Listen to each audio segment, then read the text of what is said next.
वेदों तथा श्रीमद् भगवद गीता के ज्ञान को सरल रूप में समझाने वाले हमारे चैनल सनातन धर्म ज्ञान गंगा में आप सभी का स्वागत है। मेरे प्यारे कृष्ण भक्तों, आप सभी को जय श्री कृष्णा। मेरे प्यारे कृष्ण भक्तों, सनातन धर्म ज्ञान गंगा चैनल के आज की वीडियो में हम लोग श्रीमद् भगवद गीता से अध्याय 10 के श्लोक 17 को भगवान श्री कृष्ण जी की कृपा से सरल रूप में सुनने और समझने का प्रयास करते हैं। जय श्री कृष्णा। कथं विद्यामहं योगिन्स त्वां सदा परिचिन्तयन् केषु केषु च भावेषु चिन्त्योऽसि। मेरे प्यारे कृष्ण भक्तों, श्रीमद् भगवद गीता के अध्याय 10 के श्लोक 17 में अर्जुन भगवान श्री कृष्ण जी के प्रति यह वचन बोल रहे हैं। हे योगेश्वर, मैं किस प्रकार निरंतर चिंतन करता हुआ आपको जानूं। हे भगवान, आप किन किन भावों में मेरे द्वारा चिंतन करने योग्य हैं। मेरे प्यारे कृष्ण भक्तों, इससे पहले अध्याय 10 के श्लोक 12 और 13 में अर्जुन भगवान श्री कृष्ण जी को पहचान कर अब तक का ज्ञान जो अर्जुन ने भगवान श्री कृष्ण जी के श्री मुख से सुना है, उसको जानकर समझकर अर्जुन भगवान के प्रति ये वचन बोलते हैं कि हे ईश्वर, हे योगेश्वर, आप कोई साधारण मनुष्य या महापुरुष नहीं, आप तो पर ब्रह्म परमेश्वर हैं, परम धाम है, परम पवित्र हैं। आपके इस लीला में स्वरूप को ना तो देवतागण जानते हैं, ना ही असुरगण जानते हैं। हे केशव, आप संपूर्ण प्राणियों को उत्पन्न करने वाले हैं, आप देवताओं के भी ईश्वर हैं।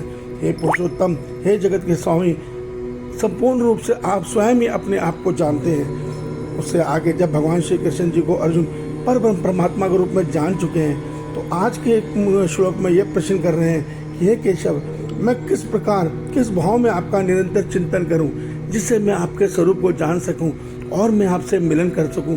अर्जुन का ये प्रश्न बहुत भक्तिमय है, क्योंकि देखिए, आज संसार में हर पुरुष, हर प्राणी किसी न किसी रूप में परमात्मा की भक्ति कर रहा है।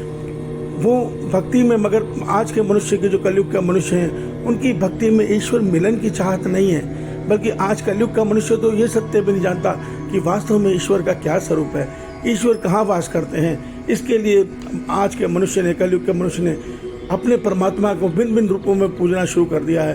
वो तीर्थों में, अलग अलग मंदिरों में जाके अपने परमात्मा की भक्ति करता है, अनेक नामों में उनकी भक्ति करता है। कोई कहता है शिव ही ईश्वर है, कोई कहता है दुर्गा ही ईश्वर है, और अन्य धर्म वाले तो अपने अपने धर्मों के ईश्वर को ही सत्य मानते हैं। मगर जब हम श्रीमद् भगवद गीता पढ़ सुनते हैं, समझते हैं, तो हमें यह सत्य पता लगता है कि इस ब्रह्मांड में, इस सृष्टि के बनाने वाले एक ही ईश्वर हैं, जो सब प्राणियों के हृदय में आत्मा रूप में वास करते हैं। वही ईश्वर श्री कृष्ण जी स्वरूप में अर्जुन के माध्यम से हम सब मनुष्यों को श्रीमद् भगवद गीता अध्याय 7 के श्लोक 19 में यह सत्य बता चुके हैं कि इस ब्रह्मांड में, इस सृष्टि में एक परमात्मा अर्थात एक वासुदेव श्री कृष्ण जी के अतिरिक्त अन्य कुछ भी नहीं है। तो अर्जुन ये सुनकर थोड़ा संशय में पड़ गया है, और आज के श्लोक में भगवान जी से यही कह रहा है कि हे केशव, हे माधव, मैं आपको किस रूप में भजूं, किस भाव में भजूं, जिस भाव में भजकर मैं आपको आसानी से प्राप्त कर सकूं। अर्जुन का ये प्रश्न है। भगवान इसके लिए क्या जवाब देंगे, ये हम आने वाले श्लोकों में समझेंगे। मेरे प्यारे कृष्ण भक्तों, श्रीमद् भगवद गीता के माध्यम से हमारे ईश्वर श्री कृष्ण जी स्वरूप में हमें कर्म योग और ज्ञान योग का वो सुंदर मार्ग बताते हैं, जिसको सिद्ध करके हम परमात्मा की सच्ची भक्ति पाकर आसानी से इस जन्म मरण चक्र को तोड़ सकते हैं। मगर हमें इसके लिए श्रीमद् भगवद गीता सुननी होगी, समझनी होगी, मनन करनी होगी।